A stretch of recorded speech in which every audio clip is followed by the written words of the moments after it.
Live from Bravos, we talk Arya and Sansa's sisterly strife and stuff beyond the wall. This isn't Bravos, this is Venice. Bravos is based on Venice, so we're going straight to the source. Arya's acting crazy. I don't think Arya's been the same since she heard her aunt died and started cackling. After that, she shipped off to Bravos, where she wasted how much time in that stupid house of black and white. Jack and Hagar was an unmitigated disaster.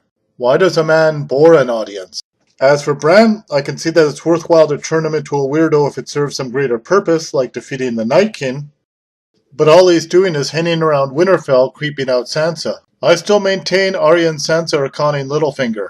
If they're conning him, why do they shut themselves up all alone and rip each other to shreds? Arya can disclose the letter to the Northern Lords and cause Sansa considerable embarrassment, ruining her as a candidate to replace an unsatisfactory or absent Jon. Arya's right. Lyanna Mormont would never have written that letter. Robb was disgusted when he read it. I can't imagine how Lyanna would react, considering she's already suspicious of Sansa as a former Bolton and a Lannister. Lyanna's precociously ferocious, there's no denying that, but can you really fault a 13-year-old for taking dictation with half the small council leaning on her? There's no incriminating documentation, but Arya has some stuff in her past that would be difficult to explain. Why she served as Tywin Lannister's cupbearer, and he got away with not so much as a case of indigestion. Why she roved the countryside with the Hound, and robbed a poor farmer and his child, leaving them to die. And why she found her aunt's death so hilarious.